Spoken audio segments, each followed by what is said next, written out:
여러분 안녕하십니까? 김왕식입니다. 2021년도 1월 3일 일요일입니다.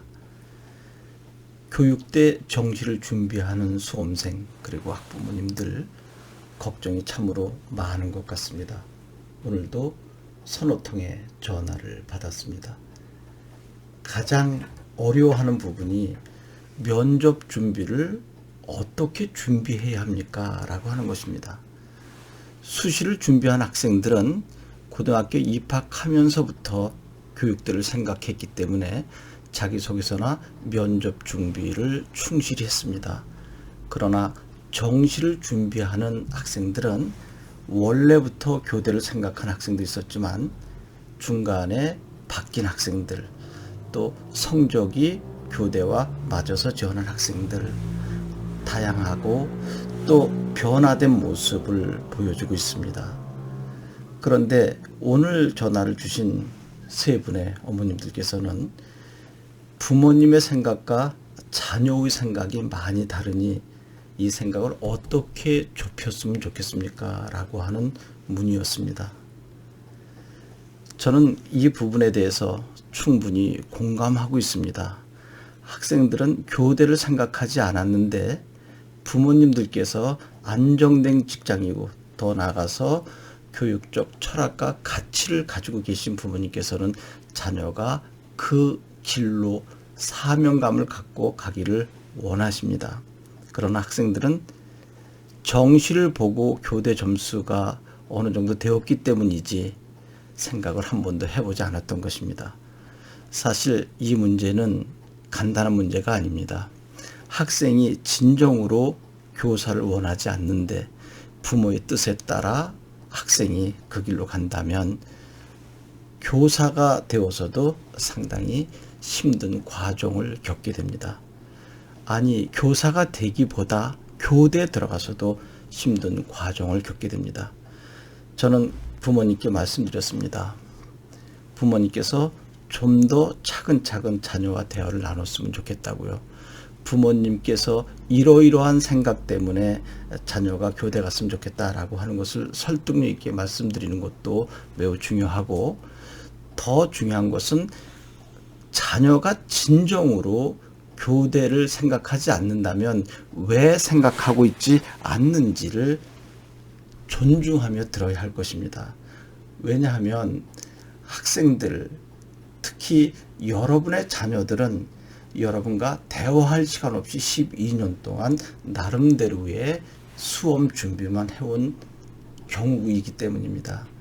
아무리 내 자녀라 할지라도, 내가 이제까지 나오고 길렀다 할지라도 자녀들은 나름대로의 수험 공부를 하는 과정 속에 생각이 다르게 작용하고 있기 때문입니다. 그런데도 부모님 입장에서는 내 자녀이기 때문에 내 뜻을 따를 것이다 라고 생각하는 경우가 많습니다. 그것은 저도 마찬가지입니다. 저도 두 자녀를 키우면서 제 생각과 같을 거라고 생각했지만 그 아이들의 나름대로의 사고 체계를 전혀 이해하지 못했던 점이 많았습니다. 그래서 부모님께서 자녀의 생각과 다른 부분을 섭섭하게 생각하지 마시고 충분히 자녀의 이야기에 귀 기울였으면 좋겠습니다. 그리고 설득력 있게 부모님의 생각을 하나하나 차근차근 말씀드려서 아이가, 자녀가 공감이 된다면 좋은 일이고, 만에 하나 부모님의 생각과 아이의 생각이 다를 때는 좀 더 신중하게 접근해야 되지 않을까 생각합니다. 현장에서 제가 학생과 부모님을 만나서 공부할 때 보면 뜻이 너무나 달라서 아이가 공부하면서도 상당히 정서적으로 힘든 경우를 직면하고 있는 것을 보거든요. 그때는 제 마음이 편치 않았습니다. 그래서 제가 오늘 세 분 부모님과는 여러 가지 스케줄상 쉽진 않지만 시간을 내서 한번 뵐 수 있는 시간을 마련해 보겠다라고 했습니다. 저는 누구보다도 부모님의 마음을 이해할 수 있습니다. 왜냐하면 부모님께서는 40, 50년 인생을 어떻게 보면 굴곡된 삶을 다양하게 경험하면서 사셨기 때문에 자녀의 미래가 어떻게 전개될지 알고 있습니다. 그러나 학생들은 미래를 모를 뿐만 아니라 또 자기의 생각, 또 자기의 주관대로 살고자 하는 측면도 있거든요.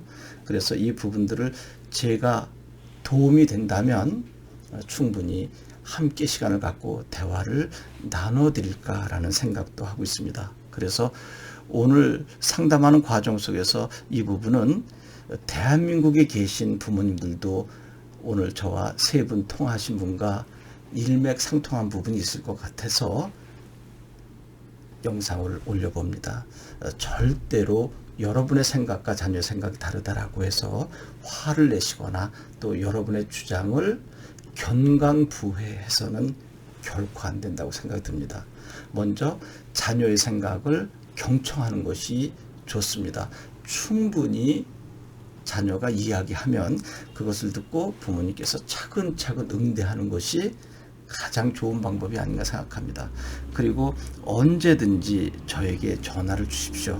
그러면 제가 시간 나는 범위 내에서 문자라든지 또 직접 오늘처럼 전화 통화를 해서 도울 수 있는 부분은 제가 도와드리도록 하겠습니다. 그러나 가장 좋은 면담이라고 해야 할까요? 상담은 여러분 자녀의 학교 선생님이시겠죠. 저도 공교육 현장에 있었지만 여러분의 자녀를 가장 잘 아는 분은 담임 선생님 및 교과 선생님들이시고요. 또 부모님들도 마찬가지죠. 그래서 충분히 상담해 보시고 또 저 말고도 우리나라에 훌륭한 좋은 선생님들 많으시니까 의논해 보시고 그래도 제가 조금 도움이 될 것 같다. 또 제 영상이나 또 유튜브 강의를 보시면서 저하고 의논할 수 있다라고 생각이 들면 언제든지 전화 주십시오. 제가 틈을 내서라도 여러분을 직접 만날 수 없다면 전화로라도 충분히 설명을 해드리도록 하겠습니다. 여러분 시험이 얼마 남지 않았다고 해서 너무 서두르지 마십시오. 그리고 지나치게 사교육에 의존하지 않으셔도 됩니다.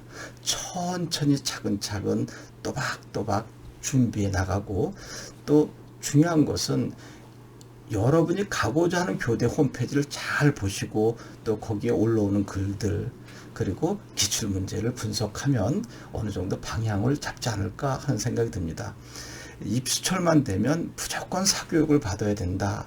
또 어느 선생에게 지도를 받아야 된다라고 하는데 저는 그렇게 생각하지 않습니다. 그래서 제가 과거의 이투스에서 인강으로 가지고 있었던 자료들 모두 여러분들에게 공개를 하고 있거든요. 유튜브 영상이 한 560개 정도 올라가 있으니까 유튜브에 김항식 이름을 찍게 되면 아마 과거의 자료까지 모두 볼 수 있을 것입니다. 부족하지만 제가 최선을 다해서 또 여러분 자녀의 선배들과 공부하는 과정들 그리고 그때 예상했던 문제, 기출문제를 모두 부족하지만 성실하게 올려놓았습니다. 그것을 참고하시면 어느 정도 도움이 되지 않을까 하는 생각을 해봅니다. 그리고 제가 늘 말씀드리는 5단 구성법 한번 해보세요. 정말 도움이 될 것입니다. 이제 많은 사람들이 김학수 선생은 5단 구성만 상투적으로 이야기해 틀에 박힌 이야기야라고 하지만 여러분 논설위원들 그리고 변호사들 부지불식간에 다 그 5단 구성법 사용하고 있습니다. 한 번만 살짝 다시 한번 해볼까요? 정말 이것이 상투적인 것인지 하나의 패턴인지 아니면 정말 모든 경우에 적용되는지 여러분이 판단해 보시기 바랍니다. 첫 번째, 저는 이 문제에 대해 이렇게 생각합니다. 왜냐하면 이러이러한 이유가 있기 때문입니다. 물론 조금 전에 제가 드린 이야기가 모두 옳다는 것은 아니고 또한 이보다 더 좋은 견해가 제기될 수 있습니다. 그러나 그러한 문제점들은 이러이러한 방법으로 해결할 수 있습니다. 따라서 이러이러한 이유로 이것을 주장합니다. 여러분 이 정도 5단 구성이면 거의 완벽하게 매우 치밀하게 그리고 겸손하게 자기의 주장을 펼칠 수 있지 않을까요? 이 5단 구성법 꾸준히 노력하고 하나의 소재를 잡아서 스토리텔링 연습하면 될 것입니다. 그리고 교과서 한 페이지 잡아서 띄어쓰기 단위로 열심히 해보세요. 그럼 도움이 될 것입니다. 여러분 고맙습니다.